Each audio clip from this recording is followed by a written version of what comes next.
Um, my name is Michael Grubb. I'm Professor of Energy and Climate Change at UCL's Institute for Sustainable Resources. And first of all, could I thank you all for joining today and also offer apologies. Jim Watson had been planning to chair the meeting, but he's not well today, so I've stepped in. But I'm well aware of the content because I've been involved somewhat in the work in this area, and you'll be hearing some of our work from Claudia shortly. Maybe just an outline quickly while people are still joining. Our institute's mission is to provide evidence, expertise, training to help respond to issues in energy, climate change, sustainable transitions more generally for people and the planet.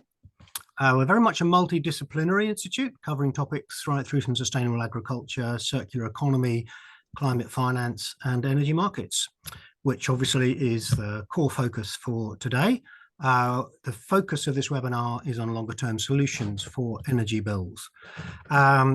My guess is that most of the people on this call are well aware of the energy crisis, the fact that at least the current energy crisis started really in 2021 as gas prices started to rise with economies recovering from COVID, but very much then driven by the events in terms of gas supplies, the Russian invasion of Ukraine, and that led to, over the last 2 years, unprecedented energy prices, especially in Europe, where also across most of Europe, including the UK, those gas prices fed into electricity prices. You will, I think, be aware the government started with a number of emergency fixes, which included the Energy Bill Support Scheme, the Energy Price Guarantee, and other measures and targeted measures. Despite that, fuel poverty rates have still soared. National Energy Action reports that since October of 21, they estimate that over 2 million people have been added to the numbers of fuel poverty, bringing that total to around 6.5 million people living in the standard 10% measure of fuel poverty. Obviously, things are, in terms of emergency supports or any, are set for this winter. So this seminar is really focused on longer term solutions. How can we make sure this kind of thing doesn't happen again, that we're better prepared, we have longer term measures to permanently help reduce energy bills, particularly concerning vulnerable citizens. So we're going to touch on a range of possible solutions and perspectives. We'll hear a work about energy market reform, social tariffs, energy efficiency measures, and others. We've got four great speakers: Joanna Wade, Claudia Brown, Daniel Portis, and Matt Copeland. I'll make a brief introductory remark through each, but Joanna, starting with Joanna, will be with us first. She's Chief Strategic Advisor at the Association for Decentralized Energy and Sustainable Energy expert with more than 30 years experience in advocacy, consultancy, academia. Quite an impressive list of roles and associations: Energy Institute Fellow, Council Member and Vice President of the European Council on Energy Efficiency, and chairing the advisory board for the CREDS Research Centre on Energy Demand. Also delighted that you were awarded the OBE for your services in energy efficiency. So over to you, Joanne. Great, thank you, Michael. Well, good afternoon, everybody. It's a real pleasure to be here with you all this afternoon. So I quite like the title of this afternoon's session, Long-Term Solutions for Lower Energy Bills. I like it because too often the public narrative around energy affordability focuses on the price of energy, not the cost of energy services. And it's not the price alone that matters, it's how much it costs us to get what we want. Clearly, our energy bills are too high at the moment, unaffordably high for an awful lot of people. So yes, reducing the price of energy is of course one way to address this. So we should be looking for the most efficient net zero compliant options of getting energy to people. But it isn't the first thing that we should be thinking about. It's far more important to think first about the way we're using energy. And if we just step back to basics for a minute, none of us actually demand energy. I don't want gas or electricity.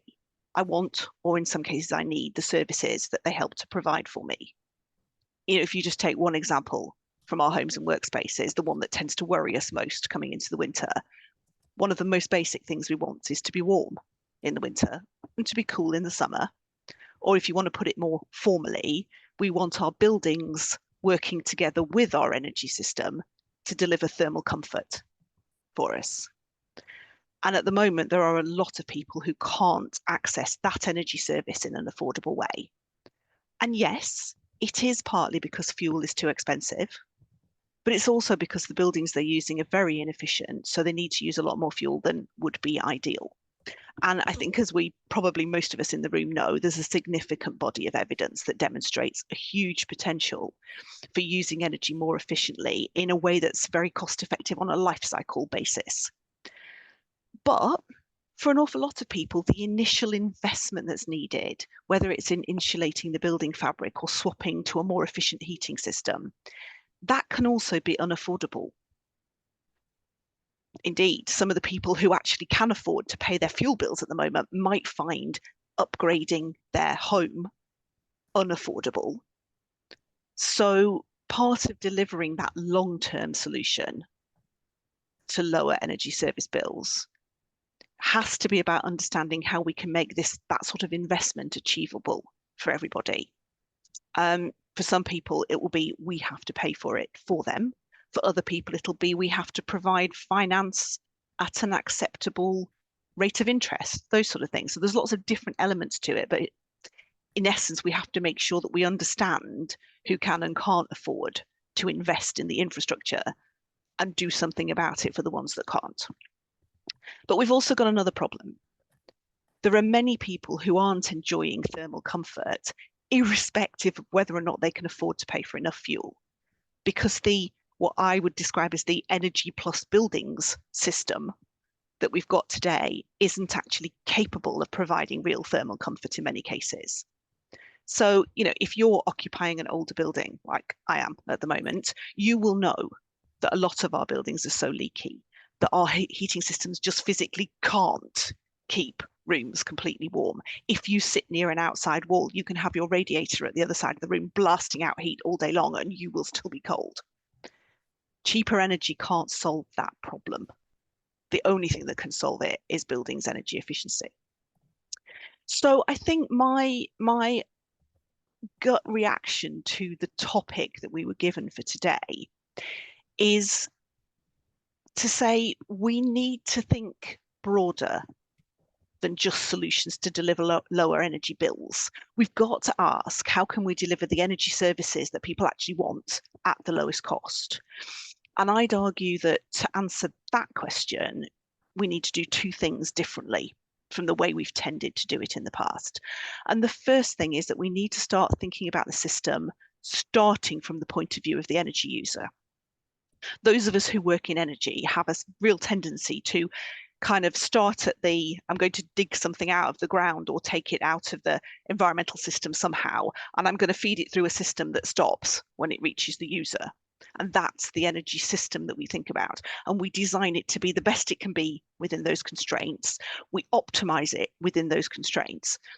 We rarely take a step back and say, is it actually delivering what the people at the other end of it really want and need? And we need to do that much more than we have done. And focus on delivering those services in the most efficient, least cost way. But the second thing that I want to stress today is that if we're going to do that, we can't think about the energy system in isolation. The amount of energy we use, and hence the size of our energy bills, is hugely influenced by the physical and social infrastructures around us. So we've got to start considering those and not just focus on the system that that bit of the system does is deliver energy to people. That's a tiny bit of the system that meets our energy service needs. I'm really happy in questions and discussions to talk more about what that means for policy and in practice, and also maybe to start thinking about how focusing on energy users can help us get the flexibility we need in our future energy system to make it as cost effective as possible. But I think those fundamental thoughts are probably enough food for thought now.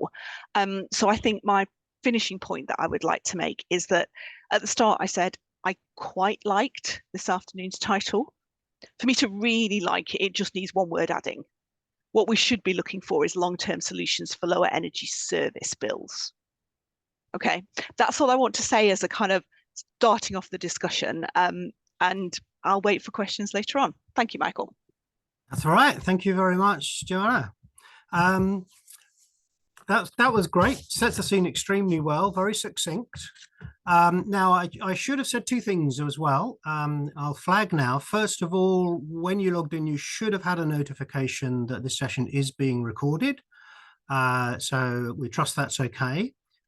If you don't want to be recorded, you probably should now exit or keep quiet. The other thing is we will operate this with a Q&A function. You should all be able to see the Q&A facility on your screens. Please do post comments there at any time. I will try and keep an eye on those as chair. If questions are popped in that are very direct clarifications to the speakers, I'll try and take them straight away. But otherwise, I think my plan would be we will run through the four speakers and then have an extended period for discussion at the end. So I trust that's okay with everyone. And I've not seen anyone reaching immediately for the Q&A. So with that, I'll be happy to move on and welcome my colleague from UCL, Claudia Brown, as the next speaker. Claudia has been a research assistant at our institute since finishing her master's program on energy and environment in 2021. She's covered a range of topics, very much working in the team around energy, climate change, electricity markets and transition. But her particular interest and main focus has been around electricity markets and options for reform.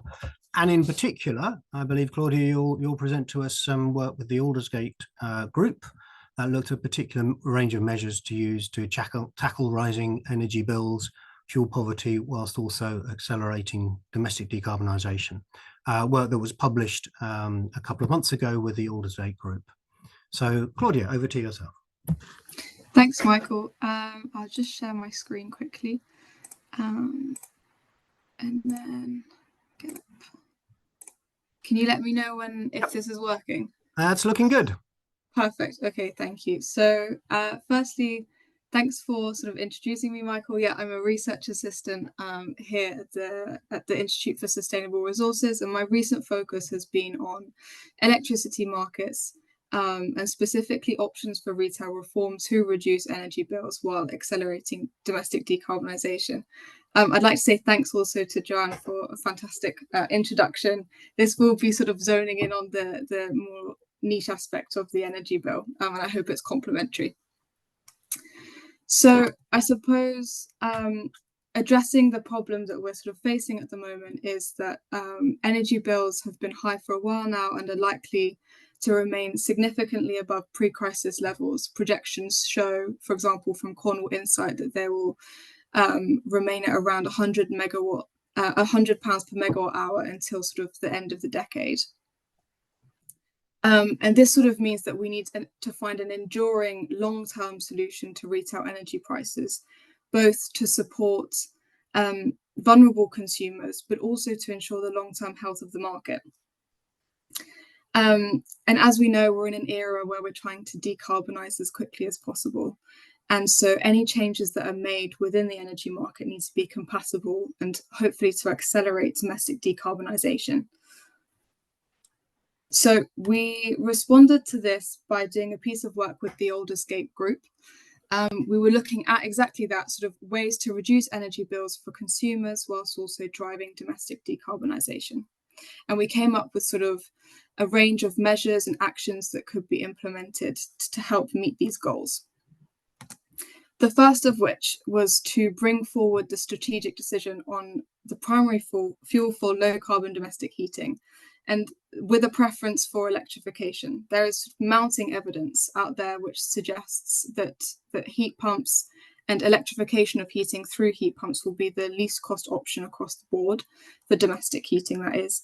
And sending earlier market signals to encourage investment and innovation will help to bring down the price of heat pump technologies which will thereby bring down the cost for consumers of installing these technologies, but also help with their energy bills, given the high efficiencies of this technology.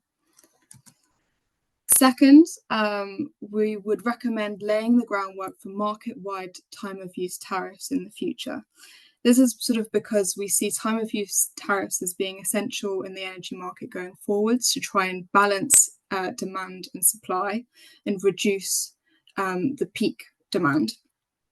And what's really important here is that fuel poor consumers aren't left behind.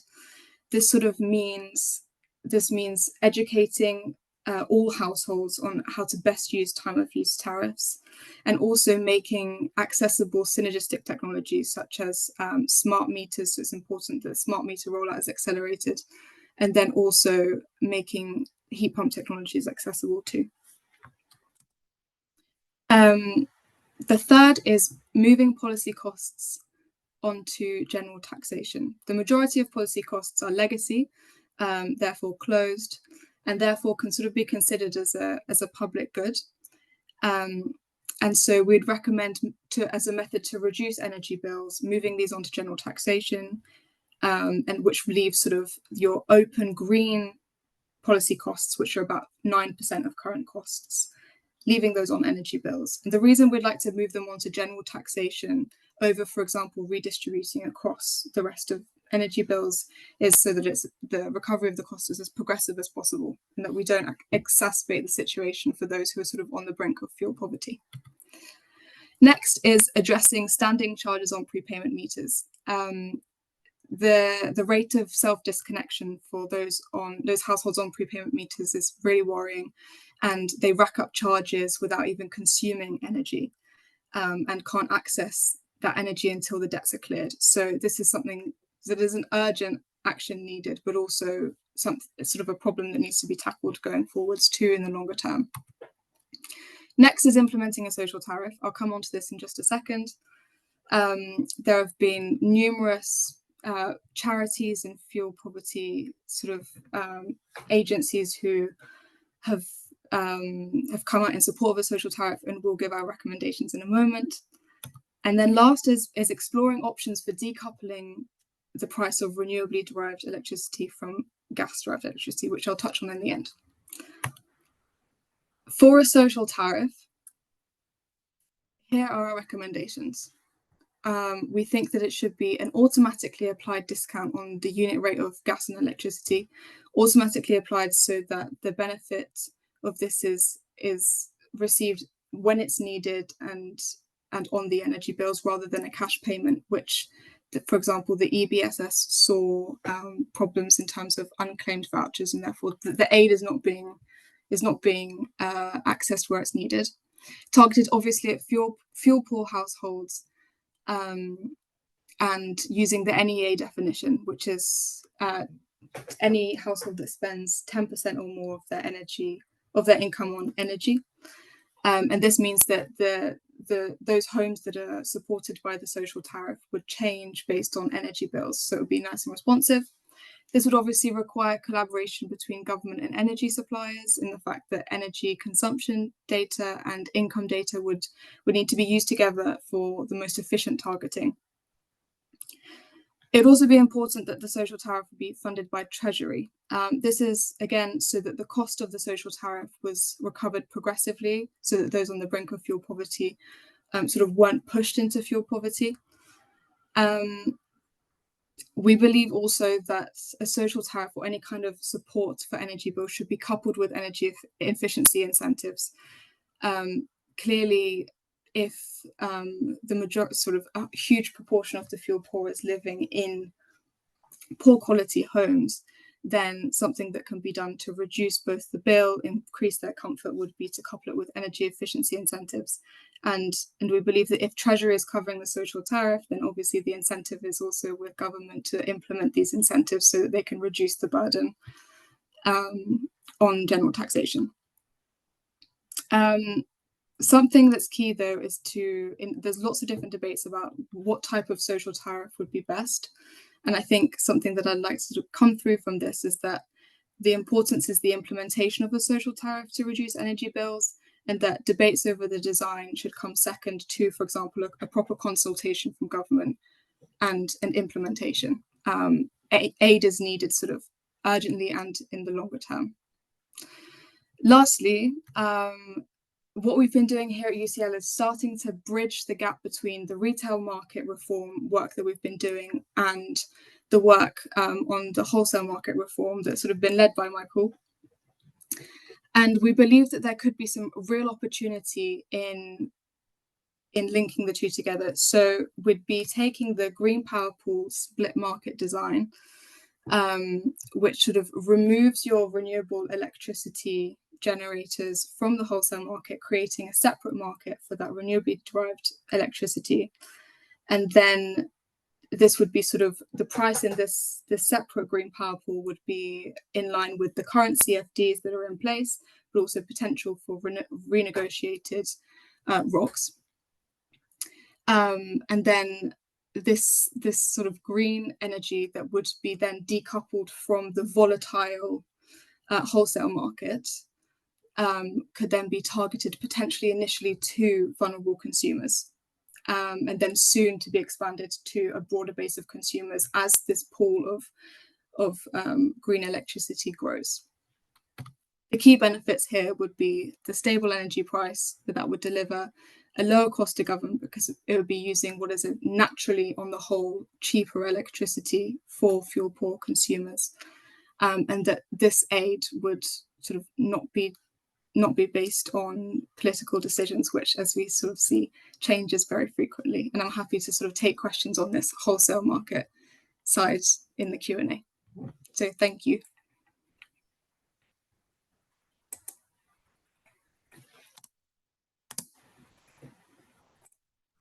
I realise I was muted. Thank you very much indeed, Claudia.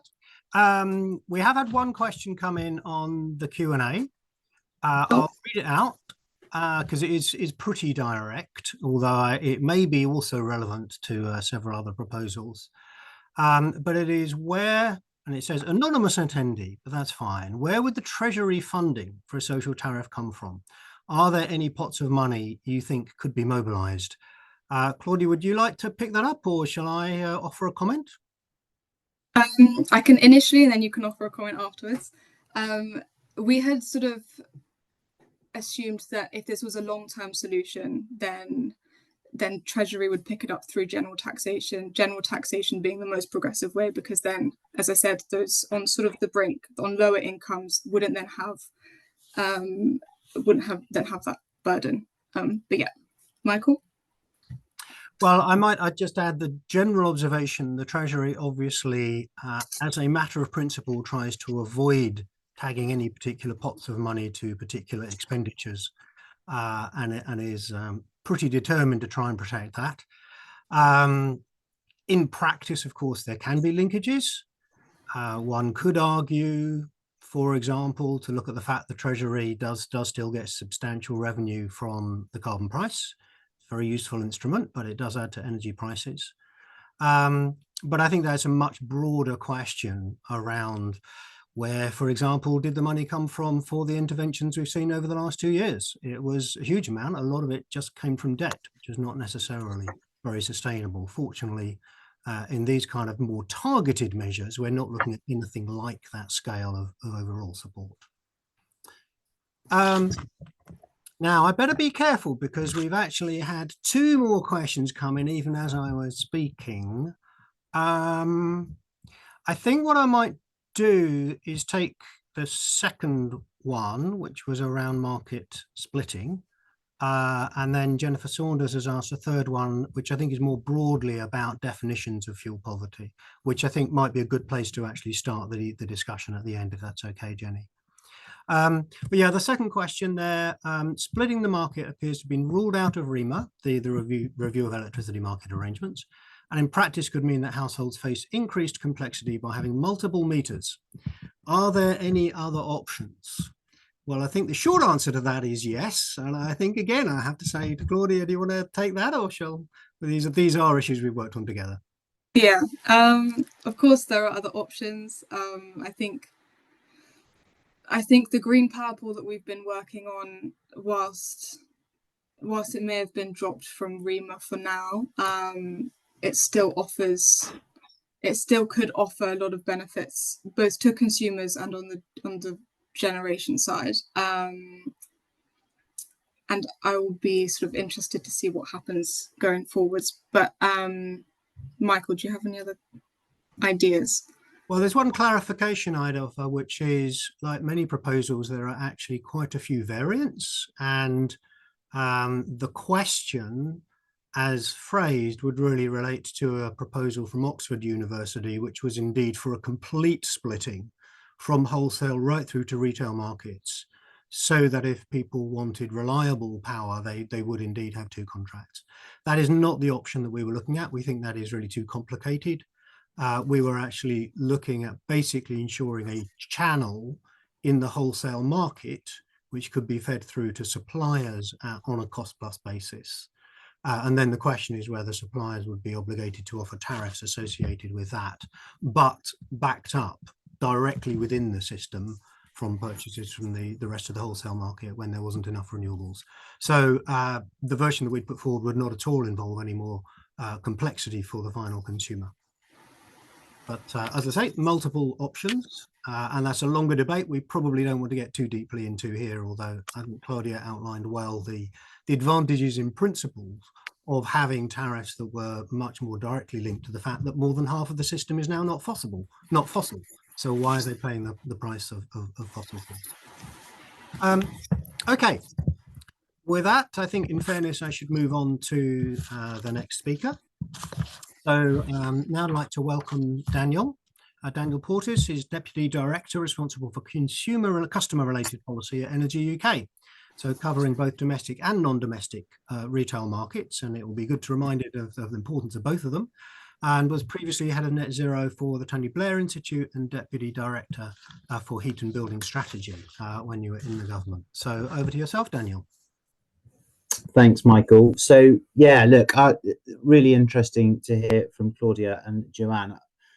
I'll try and take a slightly different way in, sort of giving a sort of view from the energy market of where we are sort of coming out the end of obviously a period of extreme high prices into what we think looks like a sort of new normal of just very high prices. It's obviously been a very difficult time both for customers and the industry. I think suppliers had a pretty massive role in delivering the last set of financial support that the government came out with over the last couple of years. But not just that, I think there's been a huge surge in the sort of contact that suppliers have to have with their customers. It's changed the nature of that relationship considerably for a lot of people, and a lot of that contact now is a lot more difficult. We're dealing with customers who are facing real challenges in their lives, and that's always been the case, but it's the case for a much larger number of customers now than I think ever before. So I think while some of the politics has sort of moved on to a sort of broader cost of living crisis, it still feels very much like we're in a sort of energy crisis from the retail end of the market at any rate. Households are paying more in many cases now than they actually were last year, when you account for the fact that they're not getting some of the grant fund, the sort of rebate funding that they were getting last winter. I think particularly the lower you go down the income distribution, the more households are actually paying more this winter than they were last. And we're starting to see that come through in the debt numbers within the retail industry as well. So for those that don't follow quite as closely as we have to, actually on Friday, Ofgem put out a consultation which updated the sort of the data on debt within the market, which suggested that over the third quarter of this year, household debt reached the £3 billion mark. Now that's the highest it's ever been. It's 50% higher than this time last year when we were really at peak prices. And it shows the long tail effect that this crisis is having as more and more householders start to run out of disposable or savings that they can draw on to help them with essential bills. And this is something that we really need to tackle systemically within the market. I mean, it's obviously a hugely difficult position for those households themselves to be in. It also has knock-on effects across the market, supplier resilience. It has impacts on the sort of investability of the sector, but perhaps more importantly, it ends up putting everyone else's bills up as well, because ultimately the energy we use needs to be paid for, and that's why we saw Ofgem consulting on Friday on putting bills up as a result of debt, which is obviously a spiral that nobody wants to be in, but it is sort of where we are in the absence of government funded support. So suppliers, I think, they're doing a huge amount to support these customers. I think it's a huge amount of what we talk about and work on as an industry over the last year. Suppliers putting in tens of millions of pounds of their own financial support for customers. We have worked closely with industry to sign up to a set of commitments on how we work with customers who are in debt, because I think that's a huge part that we don't talk about so much actually when we're talking about sort of prices and bills. It's actually how you work with those customers and how you support them when they are in financial difficulty that can make an enormous difference. But ultimately, it's a problem that I think suppliers probably can't solve on their own, and that's why we need new rules, we need new regulations, but we also need government coming to the table. I think one thing that I would say that's really positive from the last year is that I think vulnerable customers are probably more protected at this point than they have ever been before. Very high profile, the sort of development of a set of rules around prepayment meters and when they can be installed involuntarily. But some of the things that haven't been sort of in the headlines quite as much, new rules around giving support credit to customers who are at risk of having to go off supply because they can't afford their bills, new rules around how we work with customers who are having difficulty meeting their repayment plans and giving them repayment holidays, things like that. Those flexibilities, I think, can be vital. All the same, they do all add to the challenge of rising debt within the sector and rising households who are in a position where actually, it's not just about can I repay what I owe, it's can I afford to use what I need. And I think we are seeing higher numbers of customers in deeper problems in that regard. So in terms of solutions for the longer term, I mean, I think we agree with a lot of what Claudia has already talked about. The most important thing I would definitely agree with is that we need to start moving quickly towards a solution, even if it's not the perfect solution.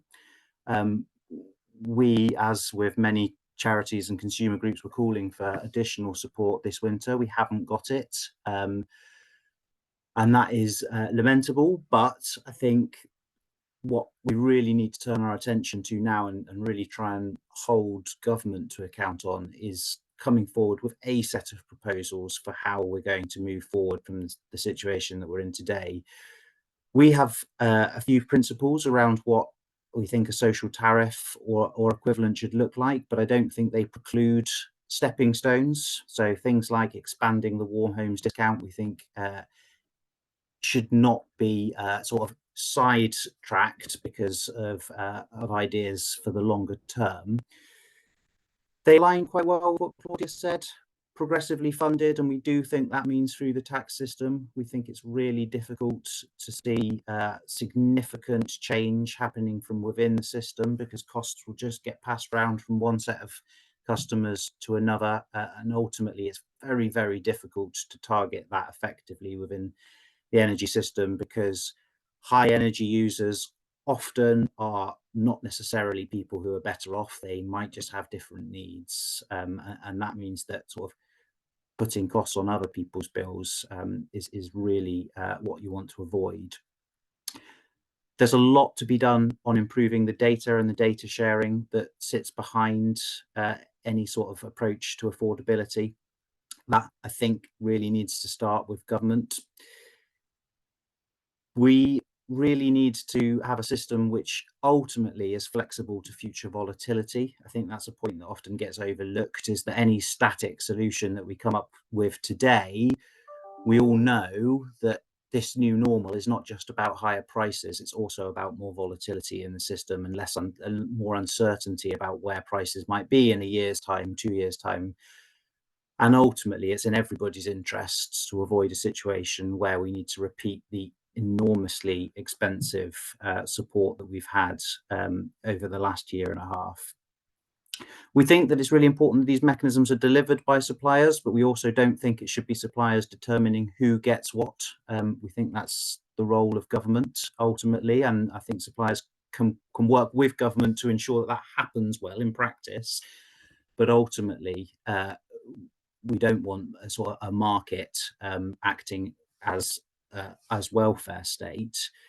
And I think linked to that, that's really important, is whatever we do, energy is a really vital service. So is the transition to net zero, and we need a system that maintains the incentive to engage in the market for customers.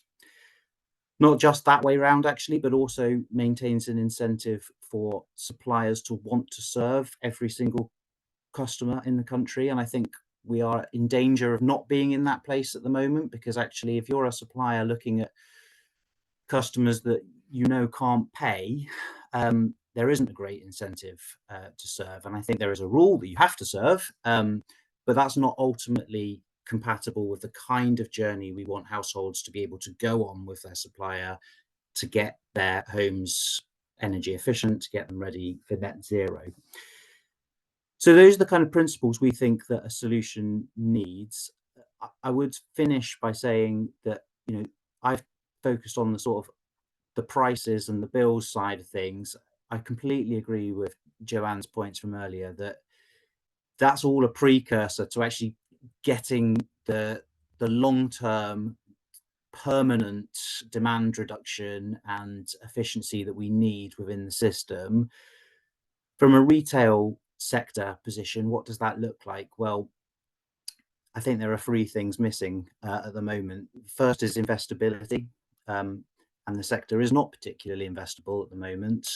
The second is enabling long and actually celebrating, when they are active choices, longer term relationships between suppliers and their customers. And the third, which has also been touched on, is clear price signals. And I think we are moving over the next couple of years into a world where with half-hourly settlement, we're going to see a lot more of that, but there is more to be done. We've talked a bit about policy costs, for instance, and aligning carbon prices across fuels. Those things are vital because they are what markets build off the back of. That's great. Thank you very much indeed, Daniel. And at present, I don't think you've had any direct Q&As or clarifications coming in. So what I'd like to do, and you were bang on the 10 minutes there, can I move on, I think, to our final speaker? So could I invite Matt Copeland? Matt is the Head of Policy and Public Affairs at National Energy Action, having worked there for over 5 years, worked on ensuring that energy market results in affordable energy for low-income households. Clearly had quite a challenging time over the last couple of years on the agenda, but including advocacy during the current crisis. And before that, rich experience in shaping some of the energy schemes like warm home discounts. So Matt's leading the NEA work to ensure energy markets do work in the interest of consumers, including how it's handled as we move towards net zero in a fair and efficient manner. And previously, Matt, I believe you worked as policy manager at E.ON, working across the spectrum, including retail market regulation and many other areas. So over to yourself, Matt. Thanks, Michael. And thanks for having me here today. It's been quite nice actually listening to a really diverse group of speakers saying things that I really agree with, and we as a charity really agree with. And you have, charities really in vehement agreement with businesses and academics and others. It's really promising to hope that we can come to the right solutions in the future. What I want to do today is hopefully bring a bit of the human angle into this and how this is all affecting real people, our clients. National Energy Action is a client-facing organisation. Most of my colleagues work to help people who are living in fuel poverty, and quite a small proportion of our work is really the policy work, which is where I sit. So I want to bring some of those experiences and some of the understanding of how this crisis is really affecting people. I also want to talk about the issues as we see them at the moment, and then, as everyone else has done, how we could overcome them. I'll try and put a different spin on the sort of that last bit, policy proposals, than others have put on it. But as you'll hear in a bit, there's a pretty growing consensus around a lot of this stuff. So as Michael said, we think that there's about 6.5 million people living in fuel poverty across the UK at the moment. And what that means, spending more than 10% of your energy, but what it really means to those people is that they are either going without energy when they really need it because they can't afford to keep it on, or they're going into debt, as Danny said, not using energy but not being able to pay it, or probably both. And that has a really significant impact on people. Going into debt is a really, really bad thing. It really affects your mental health. There's a really significant link between whether you're in debt or not and whether you have a mental health condition. Going without energy is bad for your health. Living in a cold home can really affect your physical health, also affects your mental health as well. And to just give you some stats, in the last 3 months, in some nationally representative polling that we've done, we found that 41% of the prepay meter customers that we polled had self-disconnected, had gone without energy for a period of time. 43% of all UK adults had gone to bed early to stay warm. That's about 19 million UK adults based on the census data. 13% had used appliances like ovens to stay warm at home, which is about 5.5 million. And 23% had left curtains closed all day or put newspaper over windows to stay warm at home. That's about 10 million adults. Now, those are the things that lots of people are doing. There's much more drastic measures that we see our clients do that actually poll at 1 and 2%. And that's things like people with medical conditions that need refrigerating, not turning off their fridges when actually they need to keep their medicines cold just to save money on energy. We know that people are foraging for wood and other fuels from their neighbours' gardens to use at home just to stay warm at home. People are going to really very drastic measures just to avoid living in a cold home or to avoid very large bills. So we're in a pretty drastic situation, as has been outlined by others on this call. We've had the very, very high prices of last year.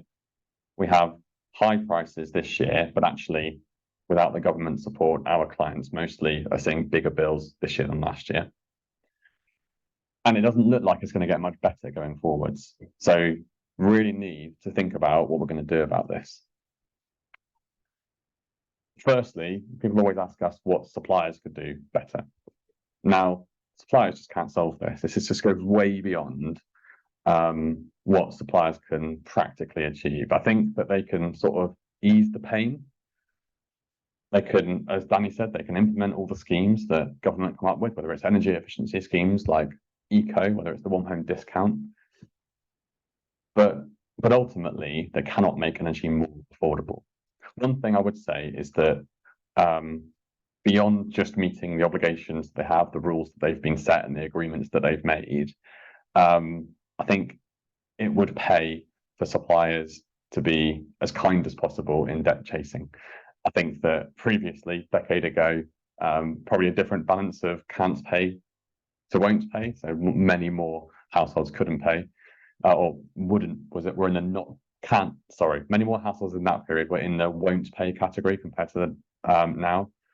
We're now facing where households in debt are just, they cannot pay. So being very aggressive with them probably doesn't help anyone because they're less likely to contact their supplier. But apart from that, we are mainly looking to government and to the regulator in some ways to help resolve the issues. So what can they do? I'm going to touch on some areas that others have touched on, but I want to add our spin on it. So firstly, energy efficiency. This is the long-term solution to this problem, making sure that particularly low-income fuel-poor homes need less energy to stay warm and therefore reducing their bills more permanently. And that needs a few things, we think. Ultimately, we need to aim to reach the fuel poverty target in England. And the fuel poverty target in England is a statutory target. It's the nearest term statutory target we have on our way to net zero. And it's for all low-income households to reach EPCC by 2030. There's actually a slight difference legally than that, but that's pretty much what it amounts to. We're quite far away from doing it at the moment, and we need a bit of a step change in policy before we get there. We need more investment in grants for energy efficiency for low-income homes. As Joanne said, low-income households cannot afford to pay for upgrades to their homes. So we need more grants. Today, there's been £6 billion announced for energy efficiency. About a third of that has been announced for fuel-poor households. We needed a lot more than that to be able to reach that fuel poverty target. To cut the amount that we need down, we also need to complement that with some regulations for landlords, whether it's social or private landlords. It's all right saying to owner-occupiers, you need to improve your home, here's a grant. But if you're renting your property, you don't have much agency to do so. So we need to give a bit of imperative to those landlords to make those upgrades in time. And that means tightening minimum energy efficiency standard for private landlords to get to EPCC by the end of the decade, which is something the government initially proposed, but then rolled back on earlier this year. But we also need something similar for social landlords as well. We understand there might be some progress on that next year. We do need more money for grants. That's absolutely undisputed. I hope everyone on this call understands that we're well short of where we need to be in terms of the grants available to meet the fuel poverty target. Annie mentioned debt as well.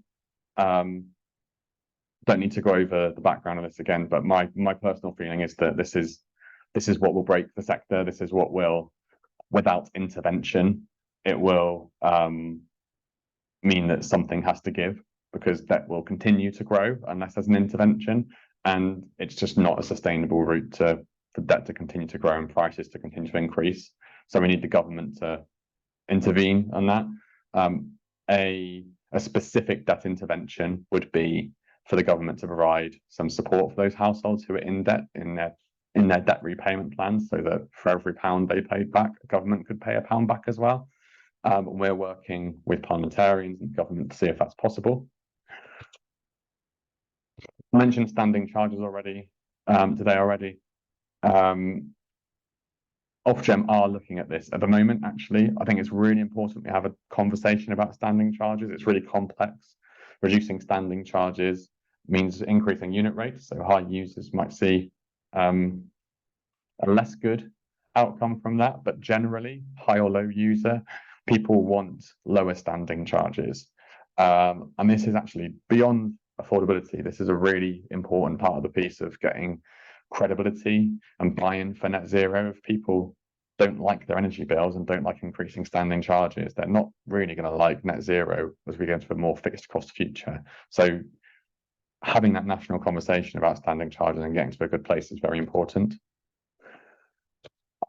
Something that no one's mentioned is the importance of smart meters, and smart meters in general are important for net zero and making sure that people understand their energy, can reduce their bills by making informed decisions. But particularly for prepaid customers, it is imperative we replace their meters with smart meters as soon as possible.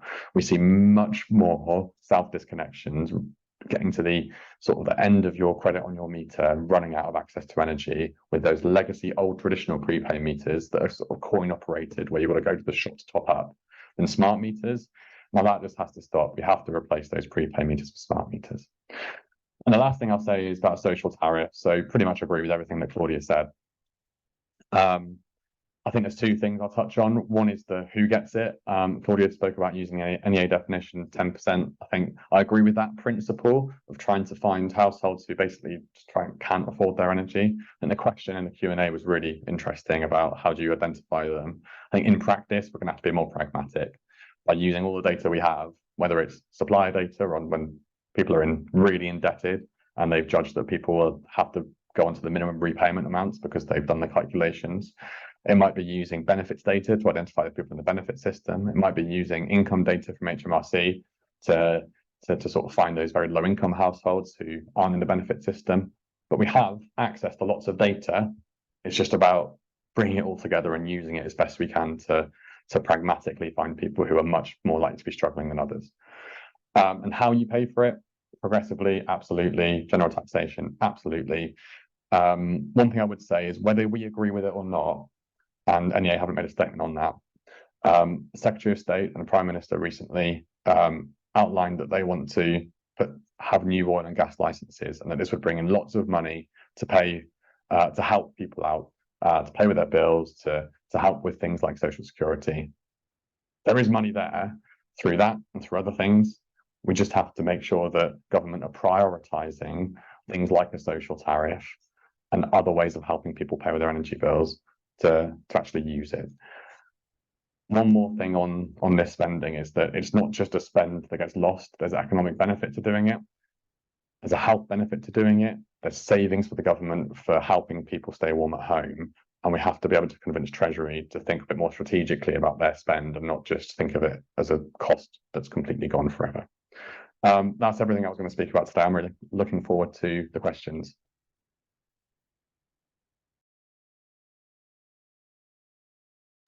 Thank you very much indeed there, Matt. We've covered a great coverage of the various issues, and we've got a while for discussion now. We can run till at least 4:15 and carry on. 5:15 and carry on to 5:30 if we need to. We have the appetite to. I think there, Matt, you may well have given quite an answer to the question from Jenny at the end of the first talk. Does anyone else want to come in on that question of how do we define the 10% or the definition of fuel poor? Or do we feel that we've had? I mean, it's not a new question, although it may have a new operational significance.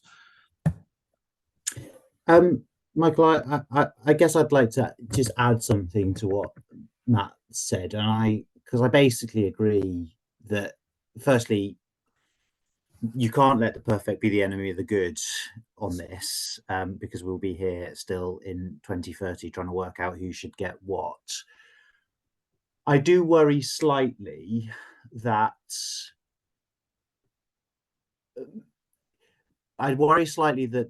this is a mechanism that you sort of, it's a one-way street, and you get on a social tariff register somewhere and that's where you remain and you never get off it. And I think that's a challenge with approaches that are sort of based around finding everybody you can that you think should be on it through whatever means and sort of getting them on a central list somewhere, as opposed to having criteria that you either meet or you don't meet. I think one of the reasons for that worry is that I think these things require a social consent to work. And what I don't think will wash politically is something that looks like a sort of open check to the energy sector. We know that subtext, the reason that we've not got the consultation we were promised on a social tariff is essentially Treasury would quite like to not be involved in the energy retail market. It's principle as well as practice, and it's not just about adding up the numbers in the spending review. It is a desire not to be hooked in permanently to markets, essentially. Now, I think that's unavoidable. I think they have to be, but how do you make this palatable to them? I think you have to be able to show that you can do cost control and that you can do value for money. And those are two tests that, between the likes of us at Energy UK and charities like NEA, we have to be able to show that we can do that part of the equation. That's an interesting point. Any other panelists want to pick up that challenge? Supposing that someone who was briefly, in welfare and in fuel poverty, landed a plum job, got richer. How do they come off the list? And when? I'm not being facetious about this. It's a key thing, as I can see why the Treasury would be very reluctant to get involved in supporting social tariffs. So I'll leave folks to ponder on that. Michael, they have hands up. I'm not sure if you can see them, but Joanne and Claudia both have their hands up. Oh no, actually I can't. Now why is this not flagging? Okay, I'm clearly okay. Joanna. Sure. Well, I wasn't actually going to answer the question you've just asked, but it's linked to it. Understanding government's reluctance to be hooked in permanently to something. I mean, everything that I've been talking about in terms of longer term solutions and that other people have also mentioned and agree with, we're aiming to get away from people being in fuel poverty. So we should be aiming to have a social tariff for while it's needed. And we need to be doing the other stuff that reduces the need for it. I'm not going to answer on the mechanism of how you get somebody off the social tariff because that's not my bag. But I think it's important that we view it as something that is a short-term measure while we sort the long-term out properly. Or certainly a lot of it, a high proportion of it. But the other thing that I just wanted to mention in terms of defining fuel poverty, we tend to define its opposite, able to pay, in terms of not fuel poor, as in able to pay for fuel bills. And then at the moment, we tend to assume that same group of people are able to pay to reduce their energy use by investing in energy efficiency. And as the costs of doing that rise, when we're talking now about heat pumps and deeper refurbishment and that kind of thing, they're not necessarily the same group of people. So I think there's another definitional issue that we've got, is not assuming that just because somebody's managing their energy bills at the moment, that they'll also be able to manage the transition. And we're in danger of dropping a whole new set of people into some form of being less able to get access to energy services. If we take that lazy approach to who's able to afford all the things to do with energy. So I just wanted to mention those two things. I think Claudia probably wants to come in with an answer to your actual question, Michael. Claudia. Yeah, I think so this might be a simplistic answer, but I think by using a 10%, so the NEA's definition of 10% of your income on energy, then as the income would increase, for example, then the idea would be that you would no longer be spending 10% of your income on energy. So as long as this was managed in in a live way, rather than just accumulating a list, and that we gained the capacity to manage this problem and to track data properly, then you would then come off the list. I'm not sure how easy that would be in practice. and how we could set up these systems to be responsive like that. But yeah, and also equally, if we weren't in a period of energy crisis or high energy bills, then obviously energy bills would then drop, and then fewer people would be requiring a social tariff, would be the hope. Can I ask if any other inputs on this topic around social tariffs particularly? We've had one more question come up in the chat Q&A.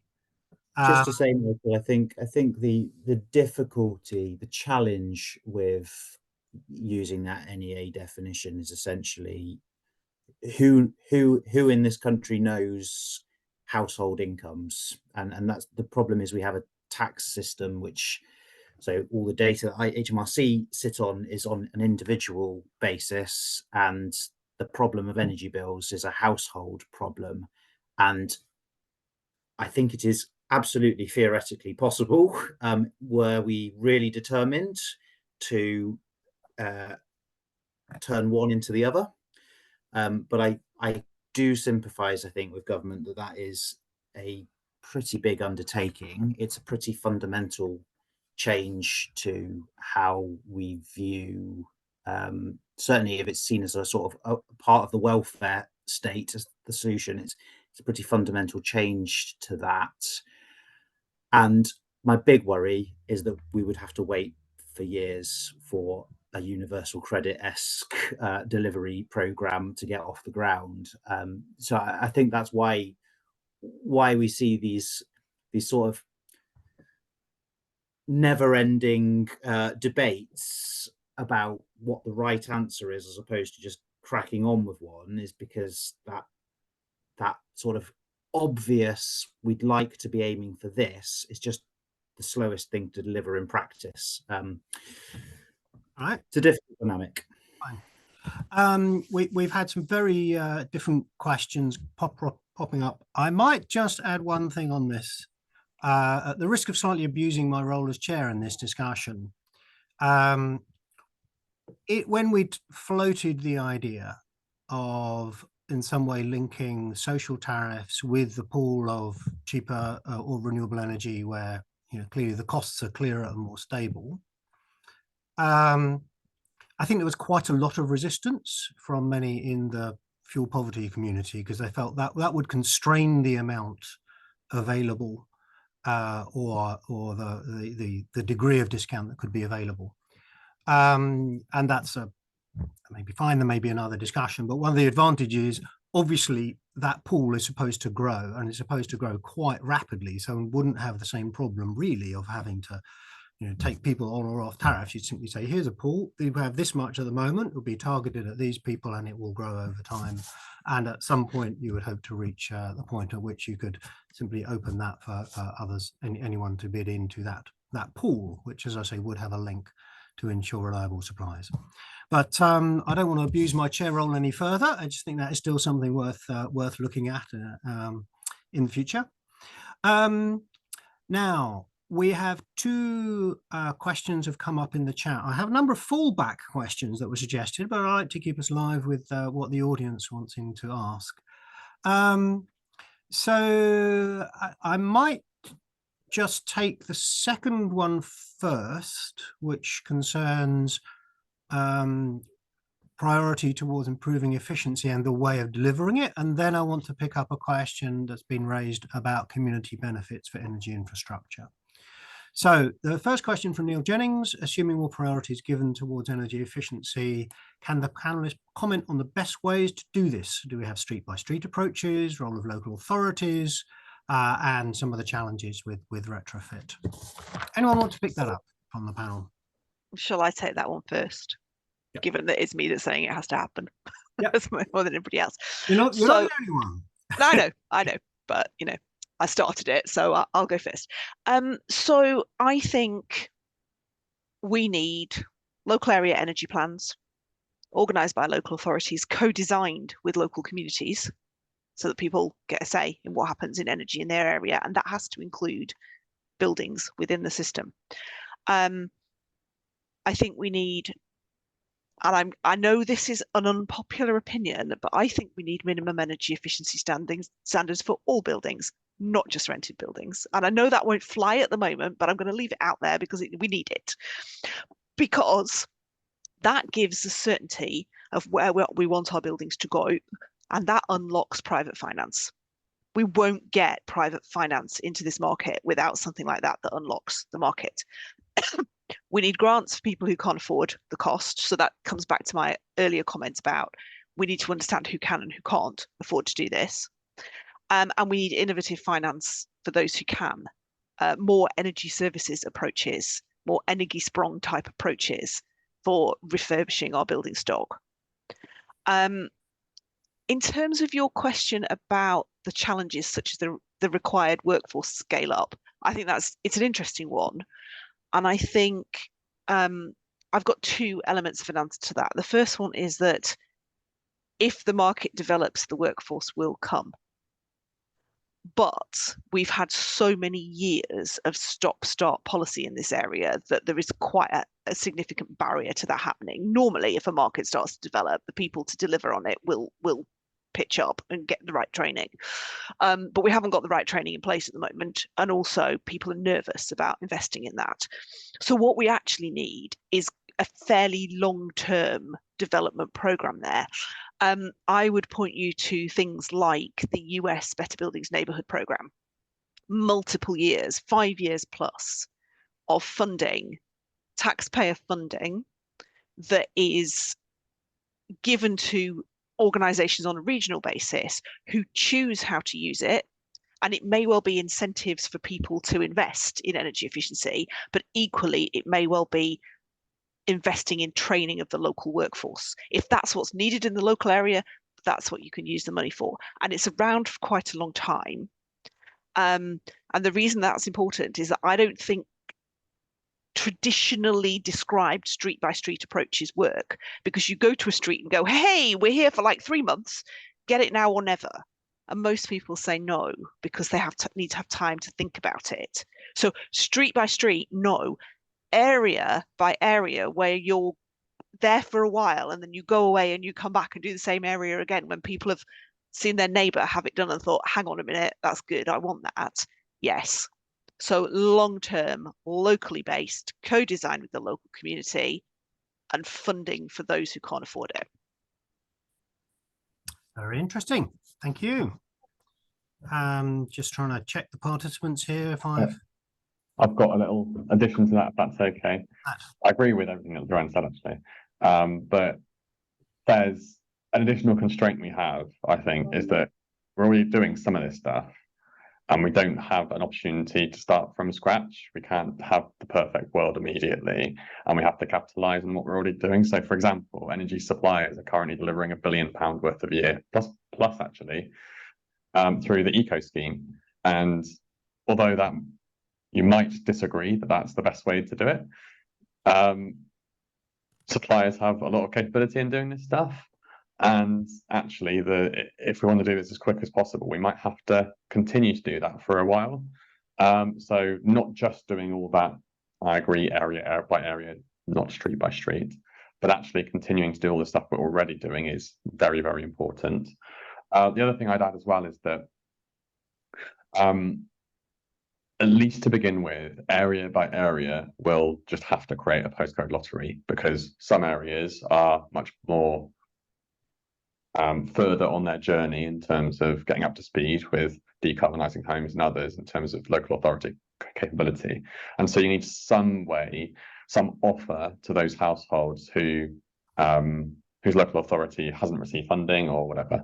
So there has to be some sort of centralised scheme where you can access the support, or can access installers or advice, or whatever it is you need.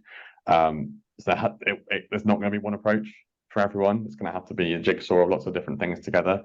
But I think we know the answers, and it's just about actually getting on and doing it, which is probably where we've been for the past decade, unfortunately. I'm sure everyone here would echo the point about the problems of stop-start. Need to at least maintain and build on what's there and accelerate, or have a workable transition to new regimes on that. But yeah, it is sad looking back at the history of energy efficiency over the last 15 years when we look at what there was, as we all know. So, right. Okay, I promised to move on to the next question here, which is, given the importance of the grid, and indeed potentially some other developments onshore renewables, whatever, does anyone have reflections on the recently announced community benefit scheme for energy infrastructure? Or is that somewhat separate from the fuel poverty discussion? To break the silence, I'll make a comment. So I've got nothing against it, to be honest. I think that we have tended to reward people for such things in the past, and if people need reward to do it, then fair enough. But what I would say is that it cannot be seen as a replacement for giving people support with their energy bills as an affordability measure, which I think was possibly part of the plan politically with it in terms of when it was announced. So our sort of priority in terms of fuel poverty charity is trying to make sure that that's not what it's seen as. It's entirely different. It's nowhere near the scale for that, and its aims are on infrastructure, not on affordability. Yeah. I might just add one comment, not exactly in that area, but it is contextually pretty clear from our work and many others that the inadequacy of the grids is something that is both threatening to constrain net zero and driving up bills for people in many areas if they can't access, for example, the cheapest renewables. So something to help accelerate that process would be welcome, but obviously there are challenges in that approach as well. Okay, the next question in the Q&A, what do the panel think about the O-Power approach to behaviour change? Does anyone want to start by summarising it for the rest of the audience?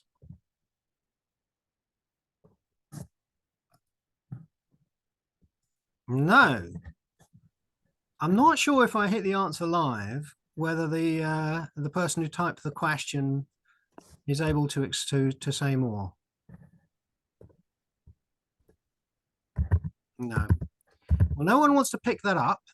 Michael, the only thing I know about O-Power and behaviour change is around information feedback based on smart meter data, but that might not be what Mark's talking about.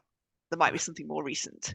If Mark could say yes, that's what he's talking about, then I can talk about that, but I don't know if it is. Mark. Yep, that is what he's talking about. Okay. Yep. Yeah, I think so.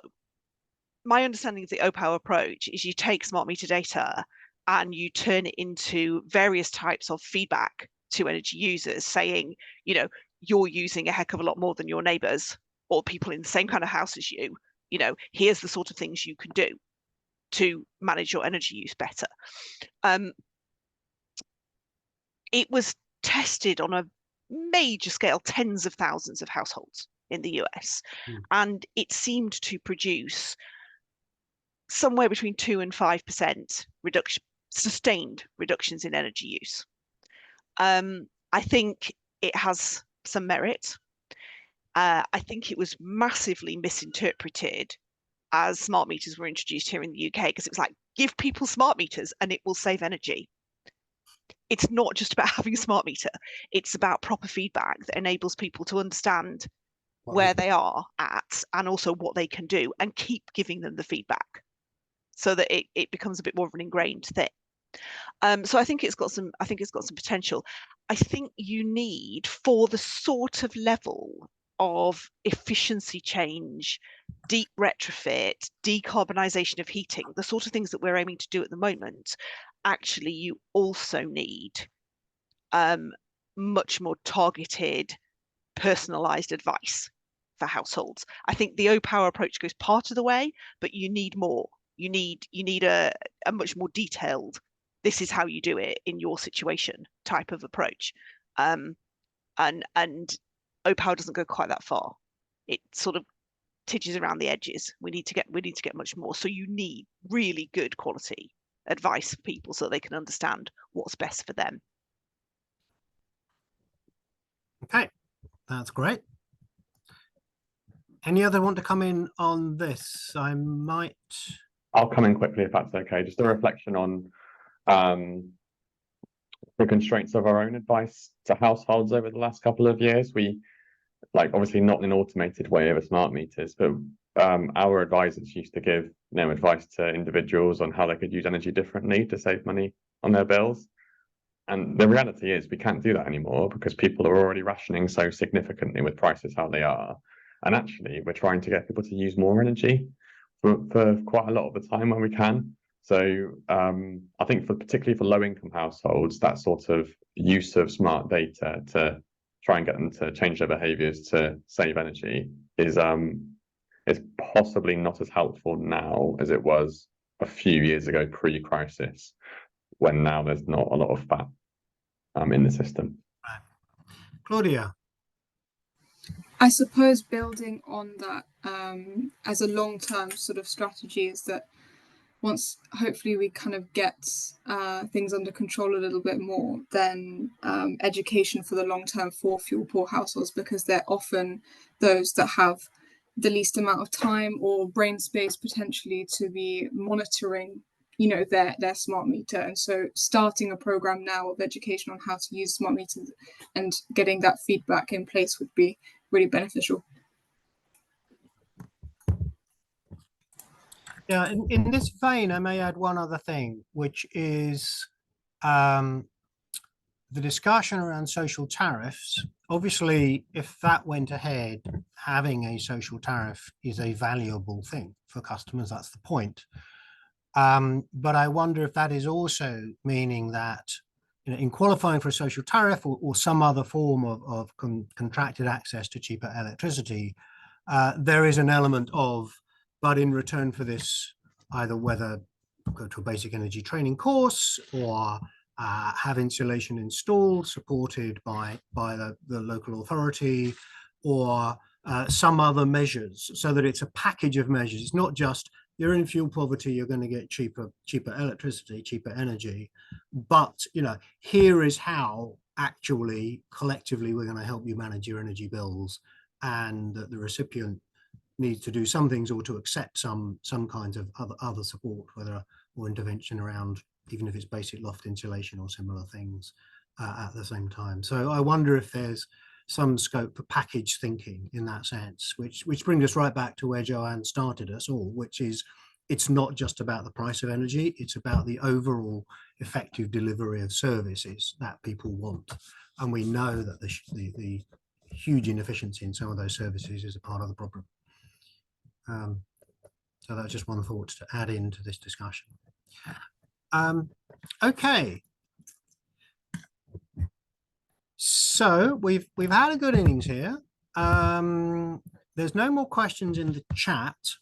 I'm just checking a list of other thoughts. I think I will avoid the question that was flagged about projections of energy bills, because not least I am aware of an old saying that energy forecasting was invented to make economic forecasting look really good. I don't think we know. If all goes well in the world, then gas prices should continue to come down. I'm not quite sure how much we would bet on that. I do think one thing I'll add in that area, though, is it is quite likely that we will progressively see a shift of consumer bills, which during the mid-crisis were more gas than electricity. I think that is now evening out and will become more electricity than gas over the coming years. So that may be something to reflect on as we have these discussions more broadly. I think that it is a challenge. On this, I would be interested in views. We are moving towards a high proportion of electricity from renewables. We still have a system in which gas sets the price nearly all the time. It's more complicated with respect to the CFDs, where there is a pool of money associated with when the renewable generation from recent CFDs is cheaper than wholesale price. It's another potential pool. Currently, that is spread amongst consumers. But as the volume of renewables increases, we will also start to see more times when actually the wholesale price could crash close to zero or even negative. What that means is you have a more and more unstable wholesale market. How should these fuel poverty discussions relate to what is happening upstream in terms of actually a surprisingly rapid transition in the fundamental economic characteristics of how we generate electricity? And within that also, the system will need more storage, and therefore some of the incentives around flexibility will become important. Does anyone want to pick up that basket of issues just before we close? Any further thoughts about how we get, as I think Joanne said, a more integrated view of the electricity and service dimensions of the system that we're moving towards? It's a big question, Michael, but I'll just some thoughts. I mean, firstly, I don't think we're ready. If I might start with that. I mentioned in my talk earlier about the impending switch to half-hourly settlement, which you've just picked up on. I think that's going to prove the sort of the catalyst for change for a lot of the things that the energy sector has been talking about for a long time and haven't really seen happen in practice. I think we've had a little bit of a precursor of what flexibility can look like over last winter with the demand flexibility service. And I think one of the kind of takeaways I have on that is that one is that it shows just how engaged customers can be in their energy use on the one hand. On the other hand, I think a lot of people that took part in those, it was a bit of a game or it was a bit of a lifeline. And both of those resulted in sort of people over flexing their demand, if you like, either by going out or sitting in the dark and the cold. And I don't think that's what we want to see when we move to a market of more of sharper price signals. I think there's a few things here. One is how we adopt the regulatory regime and the price protection regime for a world in which perhaps people are choosing whether or not to be on those kind of services, and enabling the households that need help the most to take advantage of them. And I think that's where policy needs to change most rapidly. Is there is a danger that you end up with a part of the market that is sort of left behind, and that all of these, I think there is always going to be a reason for enabling those kind of models, because ultimately they reduce the full system cost, and to that extent everyone benefits regardless of who's doing the shifting around of energy. But we want to see the customers who are most in need benefiting at least as much, if not more, than the people who don't need the help. And I think if we just leave it to the market alone, that's not the dynamic that we're going to end up seeing. Yep. Okay. I've got a quick thing to add on that, and I totally agree with Danny. One thing I would say is that we're, from the reasons that's been outlined, we're quite worried about the demand flexibility this winter, asking people to turn down their energy when so many people are rationing and give them an incentive to do so. It's like it's asking for bad outcomes, and we need to protect against that. But the thing that excites me is that, as you said, Michael, there will be periods when renewables bring the cost down to very low, and actually the grid might be asking people to use more energy at a very low cost, and we need to make sure that low-income fuel poor households are the primary beneficiaries of that, because they really need it in order to stay, just a baseline of existence. We need to guard against a future where that just goes into someone's EV and they take very little benefit of it from their life. So I think there is a big opportunity there for the demand turn up. but we need to guard against the risks for the demand turn downside. Okay, that's great. Could I just finally invite Claudia or Joanne, any final closing remarks you'd like to make? Well, I'll just start by adding to what Matt just said. If we properly insulate people's buildings and put a heat pump in them, or properly insulate them and heat them through a heat network that has storage on it, that demand turn up potential for preheating a building that will hold its temperature is the way that we get value to those people. So absolutely, just come full circle back to what I was originally talking about. That's the way to do it. Yep, thoroughly agree. No extra comments from me without going into a whole debate about the wholesale market redesign. So we'll leave it there, I think. Okay, that's great. I'd like to thank you all very much for joining, the panelists for contributing your time and thoughts, the audience for raising a bunch of good questions. I hope you found the answers helpful, illuminating, and also for the teams organising this, including our own Kathy at UCL. And Joanne, that's great. Thank you very